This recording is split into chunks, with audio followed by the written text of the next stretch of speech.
তো আমরা সবাই আছি বিয়া খাইতে, আর কে কে বিয়া খাইতে আছি অবশ্যই ভিডিওটা শেষ পর্যন্ত দেখলে বুঝতে পারবেন। তো সাথে আছে রিপন, আমি এমনকি নয়ন। আসসালামু আলাইকুম, সবাই কেমন আছেন? আশা করি সবাই ভালো আছেন। তা আলহামদুলিল্লাহ, আপনাদের দোয়া আমরা অনেক ভালো আছি। আজকে বলকে সবাইকে স্বাগতম। তো সকাল সকাল ঘুম থেকে উঠে সবাই গোসল টোসল করে পরে আমরা যাইতেছি অটোতে। আর অটোতে কোন জায়গায় যাইতেছি অবশ্যই ভিডিওটা শেষ পর্যন্ত দেখলে বুঝতে পারবেন। তো কথা বলতে বলতে আমরা চলে আসলাম ফুলওয়াচর নৌকা ঘাট। তো কথা বলতে বলতে রিপন আর নয়ন বলতেছে ফুলওয়াচর নৌকা ঘাট অনেকদিন পরে আসলাম, আর নৌকা ঘাটে আসলে আমাদের অনেক ভালো লাগে। তো পরে রিপন আর নয়নকে বললাম যে হ্যাঁ, নদীর পাড়ে আসলে অন্যরকম একটা শান্তি পাওয়া যায়, যেটা শহরে হাজার হাজার কোটি কোটি টাকা দেও কেনা যায় না।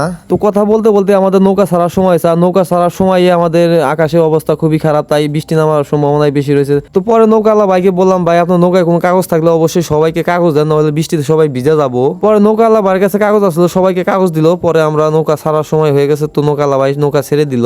তো নৌকা ছেড়ে দেওয়ার পরে রিপন আমাকে বলতেছে, ভাই অনেকদিন পর নদী পার হইতেছে, অনেকটাই ভালো লাগতেছে। নদীর আবহাওয়াটা অন্যরকম একটা ফিলিংস, যেটা শহরে গেলে টাকা খরচ করেও কেনা যাবে না। পরে রিপনকে বললাম, হ্যাঁ টাকা দিয়ে সবকিছু কেনা গেলে কিছু কিছু জিনিস কেনা যায় না। তো আপনাদের সাথে কথা বলতে বলতে আমরা এক পার থেকে আরেক পারে চলে আইছি, আর এই পারে মুহূর্তে আমরা সবাই মিলে নামবো। তো অনেকজনে কইতে পারেন যে ভাই আপনারা আসলে চরে কি জন্য যাইতেছেন? আসলে চরে আমরা যাইতেছি আমাদের এক ফুফাতো ভাইয়ের বিয়ে, এই বিয়ে খেতে আমরা সবাই মিলে যাইতেছি চরে। তো সত্য কথা, আসলে ভিডিও বাদ দিয়ে আমরা কোনো জায়গায় দাওয়াত খেতে যাই না, আর যদি না যাই আসলে ফুফাতো ভাই অনেকটাই রাগ করবে, সেই কারণে আমরা আসলে যাইতেছি চরে।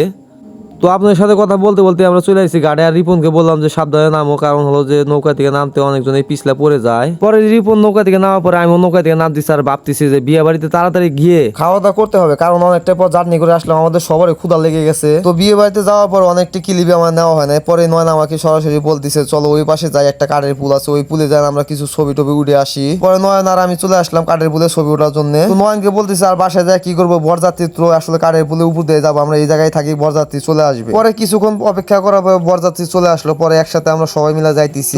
আর ভাবতেছি যে গ্রাম অঞ্চলের মুরব্বীরা বলে যে বিয়ের দিন নাকি নওশা বলে রাজা, আর যারা কল্যাণে থাকে তারা হলো প্রজা। আর একটা কথা, শহর অঞ্চলে বিয়ে করতে গেলে অনেকটি গাড়ি একসাথে নিয়ে যায়, আর আমাদের গ্রাম অঞ্চলে কোনো গাড়ি ঘোড়া নাই, তাই সবাই মিলে একসাথে আমরা হেঁটে যাই। তো যাইতেছি আর ভাবতেছি কেরে রিপন আজকে এত আগে আগে যায়, বুঝতেছি না রিপন কি নিজেই বিয়ে করতে গেতেছে নাকি, কিছু বুঝতেছি না। নওশা হয়েছে পিছনে, আর রিপন আগে আগে আইটা যাইতেছে। পরে রিপনকে আমি ডাক দিয়ে খাড়া করলাম, রিপনকে জিজ্ঞেস করলাম যে রিপন তুমি আগে আগে এইভাবে হেঁটে যাও কেন? পরে রিপন বলতেছে ভাই আমি তো যাইতেছি বিয়া খাইতে না, আমি তো যাইতেছি অন্য কোনো কামে। পরে রিপনকে বললাম যে কেমন কাজে যাইতেছে, তোমার আগে আগে যেতে হবে। পরে রিপন আমাকে বলতেছে ভাই গেটের সামনে যে গেট ধরবে অনেকগুলাই মেয়ে থাকবে, ওই জায়গায় থেকে একটা মাল আমাকে পটাইতে হবে। পরে রিপনকে আমি বললাম মাল মানে কি, এটা তো আমি বুঝলাম না। পরে রিপন আমাকে বললে আরে ভাই মাল মানে মেয়ে মেয়ে। পরে রিপনকে বললাম যে এই ব্যাপার, তোমার কয়টা মেয়ে লাগে আমি পটিয়ে দিব তোমাকে আজকেই, তুমি খালি বলবা বিয়ে বাড়িতে যায় যে এটা পছন্দ হয়েছে, আমি সাথে সাথে তোমাকে ওইটাই পটিয়ে দিব।